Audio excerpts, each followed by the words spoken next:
Hi everybody, Mr. Sexton here. I want to talk today about inspirational people. Now, they come in all sorts of shapes and sizes, ranging from obviously Martin Luther King and Winston Churchill through Mandela, Mahatma Gandhi, Mother Teresa, and even more recently to someone who, Gareth Thomas, who has managed to change people's attitudes over the recent past. And these are all role models of people who are trying to challenge society and make society a better place.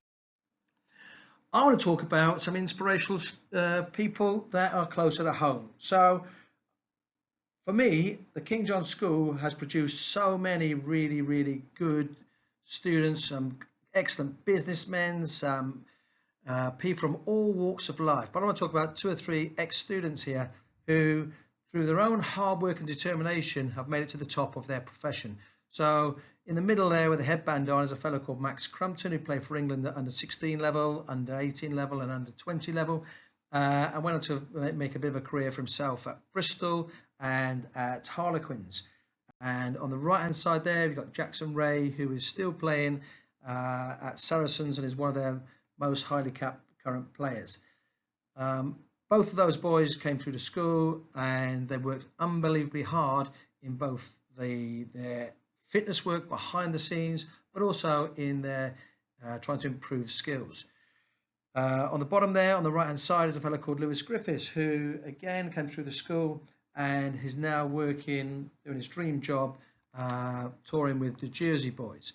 So these boys have all come through this school at different levels and have gone on to do what they wanted to do, and it's great to see their success. More inspirational than our own students are sometimes the local workers, our firefighters, our NHS workers, particularly in today's climate where our NHS workers are working unbelievably long shifts just to try and make sure that we are as safe as possible and have the best care possible in our little society. So anybody who gives up their time, energy, effort, and the work to improve our lives, I think is an inspiration and a role model.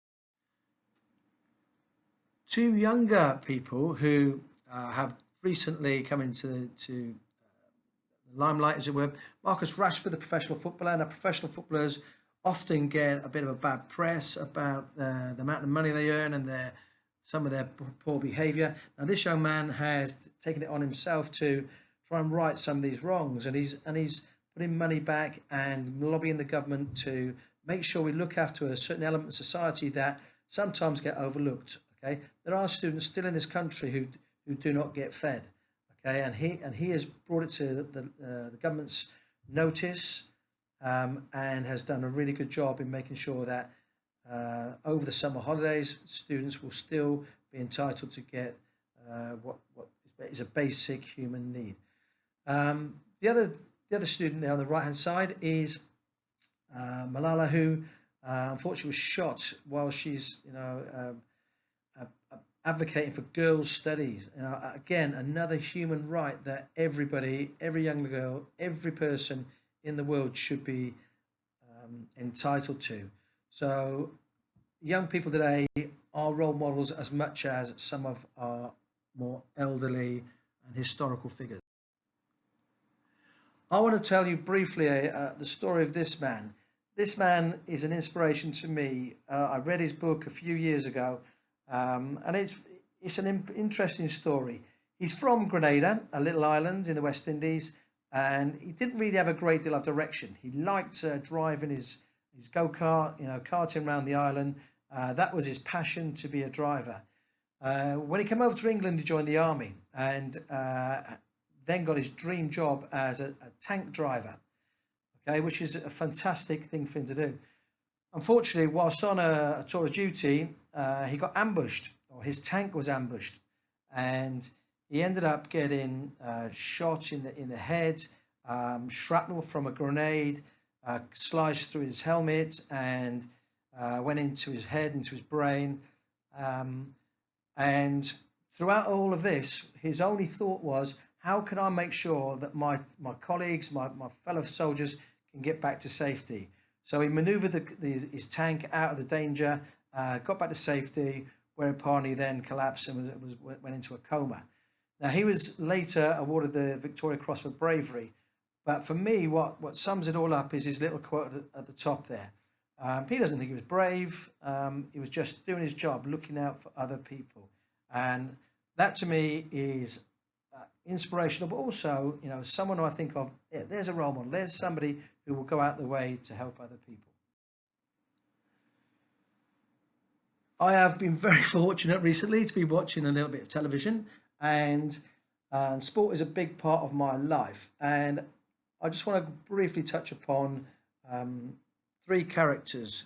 Here we've got a fellow called Rob Burrow, who is a rugby league international, who was a rugby league international. A fellow called Stephen Darby, a professional footballer. And the third person who we couldn't find a picture of is called Doddy Weir. All three are elite sports people, or were elite sports people.